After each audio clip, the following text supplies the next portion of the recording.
This channel does not promote any violent, harmful, or illegal activities. All content provided by this channel is meant for an educational purpose only. Top quality और consistent performance के लिए सिर्फ silver pump नाम याद रखना। মুর্শিদাবাদের দিকে দেখুন আমাদের নজর থাকছে, কিন্তু পাশাপাশি আরো একটা গুরুত্বপূর্ণ খবর রয়েছে এই মুহূর্তে, কারণ সুপ্রিম কোর্টের নির্দেশের পরেই নতুন নিয়োগে তৎপর হলো এসএসসি। নতুন পরীক্ষায় প্রস্তুতি শুরু এসএসসি। ঠিক কি কি তথ্য আছে জানবো, আমাদের সহকর্মী সুমন মহাপাত্র এই মুহূর্তে রয়েছেন আমাদের সঙ্গে। সুমন,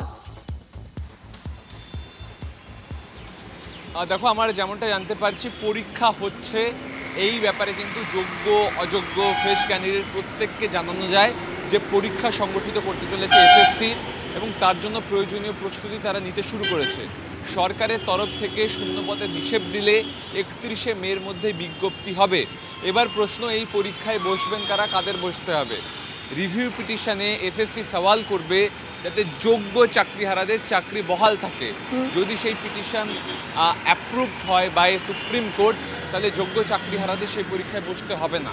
যদি এই রিভিউ পিটিশন কাজ না করে, তাহলে কিন্তু যোগ্য চাকরিহারা তার সঙ্গে সঙ্গে ফ্রেশ ক্যান্ডিডেট অর্থাৎ যারা একবারও পরীক্ষা দেননি তারাও এই পরীক্ষা দিতে পারবেন। আপাতত এই খবর পাওয়া যাচ্ছে, অর্থাৎ প্রতিযোগিতা খুবই কঠিন হতে চলেছে যোগ্য চাকরিহারাদের। যদি রিভিউ পিটিশন কায়েম না হয় তাহলে কিন্তু অগ্নি পরীক্ষার মধ্যে দিয়ে যেতে হবে। একদম একদম নজর রাখো সুমন, নজর থাকবে। অনেক ধন্যবাদ আপাতত তোমায়।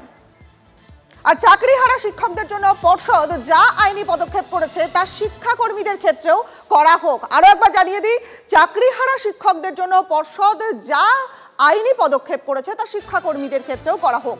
তৃণমূল ভবনে শিক্ষামন্ত্রীর সঙ্গে বৈঠকে এই দাবি জানিয়ে এলেন চাকরিহারা শিক্ষাকর্মীরা। আইনি দিক থেকে খতিয়ে দেখে পদক্ষেপের আশ্বাস ব্রাত্য বসুন। শিক্ষামন্ত্রীর সঙ্গে আলোচনায় কিছুটা আশ্বস্ত হলেও আন্দোলনের পথ থেকে সরতে নারাজ চাকরিহারারা। দাবি পূরণ এবং চাকরি ফেরত না পাওয়া পর্যন্ত পথেই থাকার বার্তা সুপ্রিম কোর্টের নির্দেশে চাকরি খোয়ানো শিক্ষাকর্মীদের। স্পেসিফাইড টেন্টেড যেটা সুপ্রিম কোর্টের 3 তারিখের রায় ছিল, সেই রায়ের এগেনস্টে বোর্ড একটা মিসলেনিয়াস অ্যাপ্লিকেশন করে টিচারদের টিচিং স্টাফদের ক্ষেত্রে ওনারা কিন্তু পুশ করেছেন সেই একই কাজ যারা নট স্পেসিফাইড টেন্টেড নন টিচিং স্টাফ আছে তাদের জন্য করা হয়, সেটার প্রতিশ্রুতি ওনারা দিয়েছেন। সন্তুষ্টির প্রশ্ন তখনই আসবে যখন আমাদের সমস্ত দাবিগুলো পূরণ হবে, আমরা সসম্মানে স্কুলে ফিরে যেতে পারবো। সুপ্রিম কোর্টে ওনারা বলেছেন যে 2-1 দিন যেহেতু শনি রোববার আছে, তো এই 2-1 দিন বাদ দিয়ে ওনারা নেক্সট উইক থেকে এই প্রসিডিং শুরু করে দেবেন। আমরা যে দাবিগুলো রেখেছিলি সেইগুলো ওনারা ইতিবাচক কিছু সাড়া দিয়েছেন, কিন্তু যতক্ষণ না পূরণ হচ্ছে আমরা কিন্তু আন্দোলনের পথ ছাড়ছি না। গ্রুপটির ক্ষেত্রে ওরা আমার সঙ্গে দেখা করতে চেয়েছিল, ওদের কিছু বক্তব্য আছে, সে বক্তব্য আমি শুনেছি। ওদেরও একই কথা বলেছি যে আমাকে লিগালি কথা বলতে হবে, লিগালি কথা বলে বুঝতে হবে, এটাই বক্তব্য আমার।